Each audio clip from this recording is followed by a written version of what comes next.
Então, como alguns de vocês me conhecem, eu sou Giba Muji, produtor musical e apresentador do Nossa Toca. Então, fala raça, eu sou o Giba Muji, produtor musical e apresentador do Nossa Toca. Mas por um bom tempo eu não fui essa pessoa, eu fui um outro personagem, eu era uma pessoa bastante diferente. Por 10 anos da minha vida eu fiz parte de uma banda chamada Nego Joy. Sim, eu sou esse cara de óculos vermelho. E graças a Deus a vida nos ajuda, né? E com o passar do tempo a banda foi ficando mais conhecida, as fotos foram melhorando. Junto com as fotos, a banda começou a alçar voos mais altos. A gente ficou bastante conhecido no sul do Brasil, pelo privilégio de ter várias músicas em novelas da Rede Globo. Nós fizemos muita coisa que muita banda gostaria de ter feito, e nós alcançamos um grande prestígio para uma banda de Santa Catarina. E muita gente gostaria de estar lá naquele lugar, ocupando o posto que eu estava ocupando naquele momento. Porque, óbvio, era muito especial. Mas por algum motivo, que eu não sabia de onde vinha, o que era, eu não estava feliz, eu não me sentia completo, e aquilo ficou na minha cabeça. Até que um dia uma pessoa veio e fez uma pergunta bem despretensiosa e que desencadeou uma série de reações em cadeia na minha mente. E ela chegou para mim e perguntou: "Ô Giba, como é que são as viagens da banda? Elas são cansativas, né?" Estava curioso. Eu comecei a relatar que não, as viagens da banda eram super tranquilas, a gente tinha uma van equipada com bancos leito, DVD, e eu inclusive tinha o meu próprio banco lá atrás, que a gente chamava de chiqueirinho, que era meio isolado, e eu tinha grande facilidade em dormir nas viagens. Se a viagem tinha 12 horas, eu dormia 11 horas. E é sério. E para conseguir essa façanha, eu lançava a mão de algumas artimanhas, como uma venda nos olhos e um tampão nos ouvidos. E foi relatando isso para essa pessoa que foi uma das primeiras vezes na minha vida que eu entrei num certo estado de presença, e eu comecei a ouvir o que eu estava falando. E quando eu me ouvi falando, eu fiz um filme na minha cabeça, e eu vi aquele Giba lá atrás num chiqueirinho, com uma venda nos olhos, um tampão nos ouvidos, e eu percebi que eu não estava dormindo porque eu estava cansado, eu estava dormindo porque eu estava fugindo dali. Eu não queria mais estar ali. O que não tem nada a ver com a banda continua até hoje, meus irmãos, firme e forte, temos um Nossa Toca, com o Nego, um grande irmão meu. E isso foi muito difícil acreditar naquele momento, porque a banda era o meu troféu, era onde eu colocava o meu suor, a minha dedicação e todas as expectativas da minha vida, era a minha Olimpíada. Mas eu tive uma sensação estranha, porque eu pensei: quem é o Giba não o Nego Joy? Todo mundo me conhece, olha lá o Giba Nego Joy, vem aqui, não sei o quê. Eu comecei a ter uma sensação de que se eu deixasse a banda, eu ia perder a minha identidade, eu ia perder o meu valor. E as pessoas iam deixar de me reconhecer e simplesmente eu ia sumir do mapa. Saio da banda, não existo. E isso me incomodou por um bom tempo. Eu comecei a me estudar profundamente, até que eu cheguei em casa nesse dia bastante agoniado, me olhei no espelho e fiz isso mesmo. Quem é você? Quem sou eu? E a imagem não falou nada, ela só repetia, fazia tudo o que eu fazia. Eu comecei então a procurar ajuda fora de mim, me estudar profundamente para decifrar esse enigma da vida. Até que um dia eu conheci um cara que se tornou um grande amigo meu, um grande coach pessoal, e faço questão de falar o nome dele aqui, Marco Antônio Beck.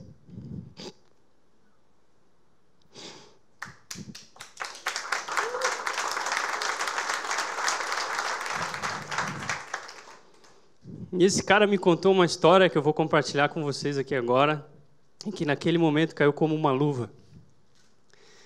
Vamos imaginar aqui agora que tem uma floresta aqui do meu lado, da Mata Atlântica, sei lá. E nessa floresta vão entrar ao mesmo tempo, no mesmo segundo, 3 indivíduos.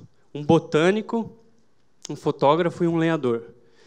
Então, quando o botânico entra, a primeira coisa que ele vê são as variedades de flores, ele se ajoelha, encosta nelas como se fossem pedras preciosas, sente o aroma delas e se sente muito bem ali. No mesmo segundo que ele entrou na mesma floresta, entrou também o fotógrafo, que nem viu planta nenhuma, não sentiu o aroma de nada, ele olhou e viu um sol formando a luz perfeita por entre as árvores, para ele fazer lindas fotos maravilhosas e atualizar o seu Instagram, ganhando muitos likes.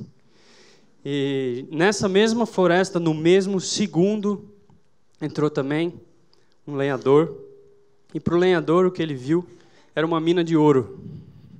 Ele só via madeira e lenha na frente dele, e ele já se imaginou com a sua serra elétrica, cortando tudo para, quem sabe, fazer um bom dinheiro para o sustento da sua família. E aí eu faço uma pergunta que ele me fez.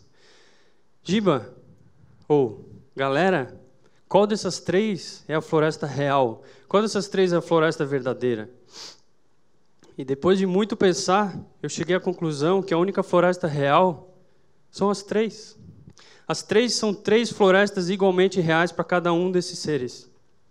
E se a gente parar para analisar numa visão mais macro e transformar essa floresta no nosso planeta Terra, o que um está vendo que o outro não está vendo? O que um percebe que o outro não percebe? E isso respondeu um pouco dessa minha pergunta. Quem sou eu?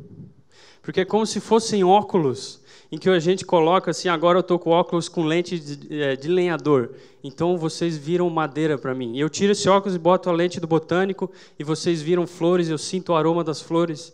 E existem também, agora sim, os óculos que são presentes que nos deram ou até nos obrigaram a usar, do tipo assim, o óculos com lente de você não é bom o suficiente para isso. E a gente usa aquele óculos.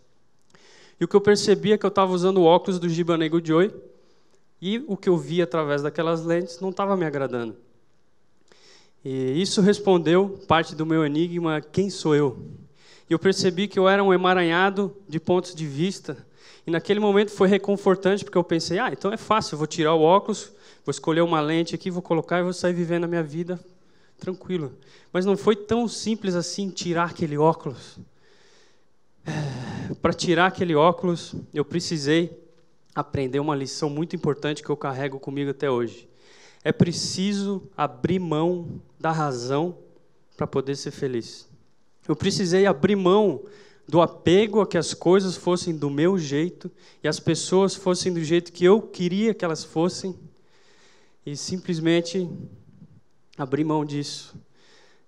Eu aprendi que eu só poderia voltar a me sentir bem se eu abrisse mão das minhas verdades. E foi isso que eu fiz.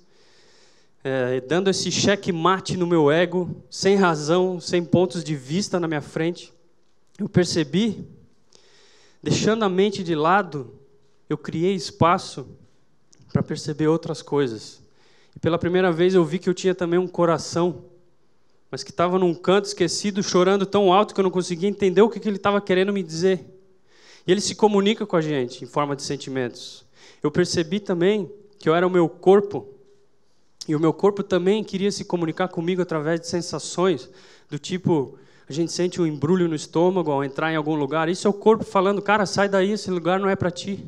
E eu percebi também que eu era a minha intuição, que estava tentando me mandar sinais, e eu não conseguia ver. E isso criou uma grande batalha, cada um gritando de um lado. E é como, nesse momento, se eu comparasse a minha vida a uma orquestra, onde a minha mente se tornou o naipe de violinos, o meu coração virou o naipe de violas, o meu corpo o naipe de cellos e a minha intuição o naipe de contrabaixos. Mas o violino estava tocando tão alto que eu não ouvia as violas. E o contrabaixo estava tocando uma música diferente dos cellos. O que eu tinha na minha frente? Uma orquestra desorganizada e desafinada. E foi nesse momento, no meio daquele caos, que eu percebi o que eu realmente era. Qual era a minha essência. Eu percebi que o que faltava nesse cenário era o maestro. Eu percebi que eu não era a minha mente, eu não era o meu corpo, eu não era a minha intuição, eu não era o meu coração. Eu era o maestro, ou deveria ser o maestro. Então, eu coloquei ordem na casa e falei, violas, por favor, silenciem que eu quero ouvir o solo dos violinos. Ou seja, mente, cala a boca que eu quero ouvir o que o meu coração está falando. E assim eu fiz, eu ouvi meu corpo, ouvi a minha intuição. E foi relaxando num dia que eu resolvi Ouvi essa sinfonia interior que soava dentro de mim todos os dias, mas eu não conseguia ouvir. E quando todos estavam tocando a mesma música, eu percebi o meu erro real se manifestando e, naturalmente, ele me mostrou um novo caminho a seguir, onde eu pudesse compartilhar as verdades do meu ser, a minha música. E foi através da minha intuição que, num dia, fazendo uma meditação, eu vi 4 palavras muito nítidas na minha tela mental: música, vídeo, internet e pessoas. Eu simplesmente liguei aqueles pontos, chamei os amigos que eu achavam que tinham a ver com aquilo, e isso deu vida ao que a gente conhece hoje por Nossa Toca. E o Nossa Toca é um projeto onde começou com uma ideia de convidar artistas, conhecidos ou não, para expressarem a sua arte junto conosco numa casa de madeira no centro de Balneário Camboriú. E esse vídeo é o nosso piloto, o primeiro vídeo. E depois da gente lançar, foi um sucesso rápido. A gente até se apavorou um pouco, porque depois de pouco tempo a gente já estava recebendo do YouTube uma plaquinha dos 100 mil inscritos, do nosso primeiro 1 milhão de views. E hoje em dia o canal, com menos de 2 anos, está alcançando os seus 9 milhões de views, e é um dos canais mais influentes do YouTube no Brasil. Mas eu não atribuo isso ao nosso conhecimento de produção musical, de vídeo. Também faz parte da nossa relação. E um dos lemas do Nossa Toca é que fazer uma música ou fazer um vídeo nada mais é do que eternizar o momento, assim como nós estamos fazendo aqui, agora, nesse segundo.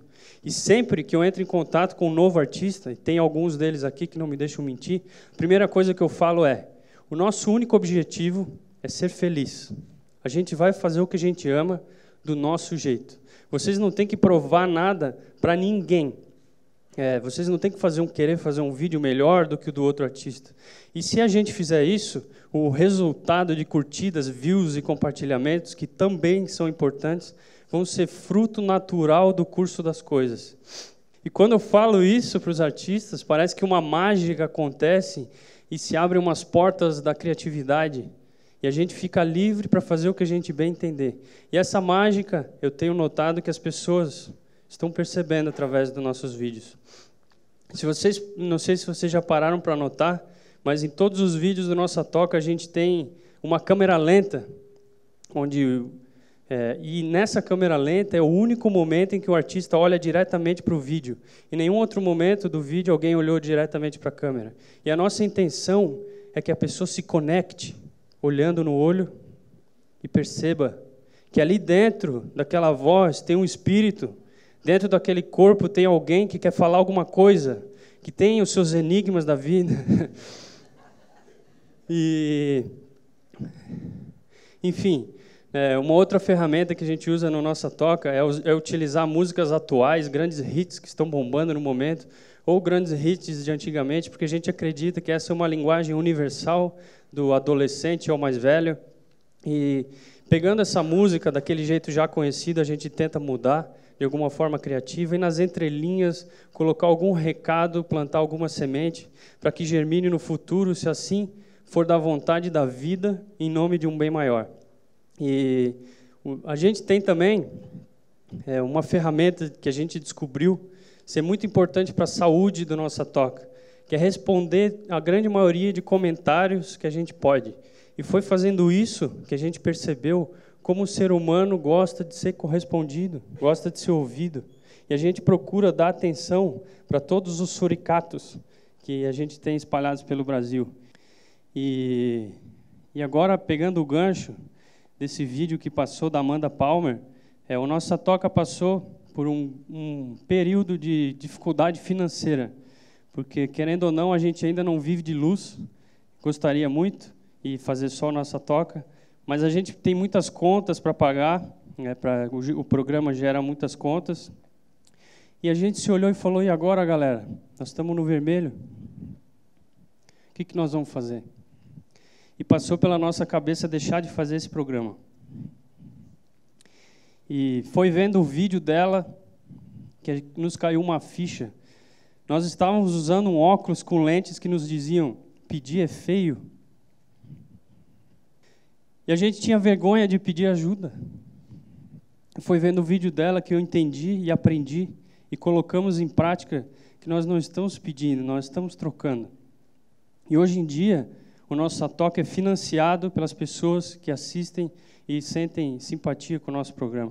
O nosso Satoca também, seguindo essa mesma linha de raciocínio, nós criamos agora um projeto chamado Desentoca, onde a gente sai da internet e vai para cima do palco, para mais do que fazer um som ao vivo com vários dos artistas que já passaram pelo nosso programa, nós podemos abraçar e ver e olhar nos olhos cada uma das pessoas que foram lá para nos prestigiar.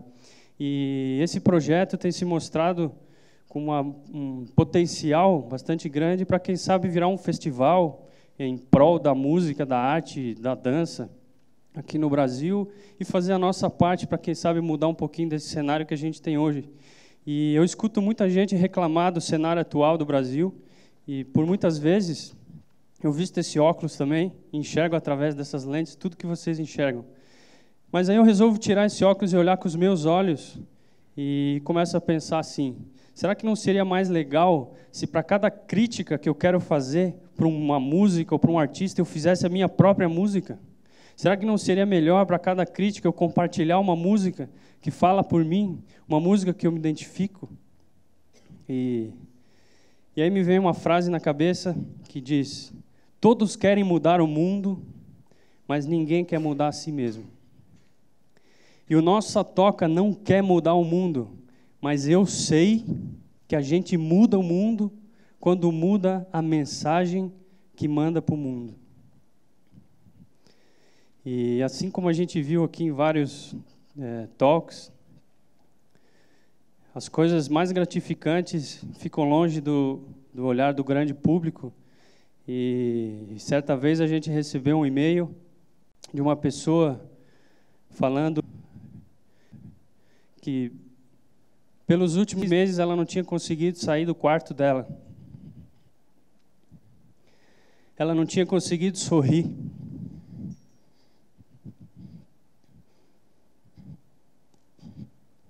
E foi vendo um vídeo do nosso Satoca que ela voltou a sorrir.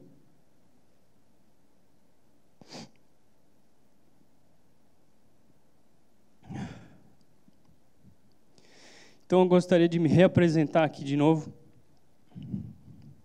Fala, raça, eu não sou o Giba Mugem, produtor musical e apresentador do nosso Satoca. Eu estou o Giba Mugem, produtor musical e apresentador do nosso Satoca. Tudo de bom sempre, parabéns e muito obrigado.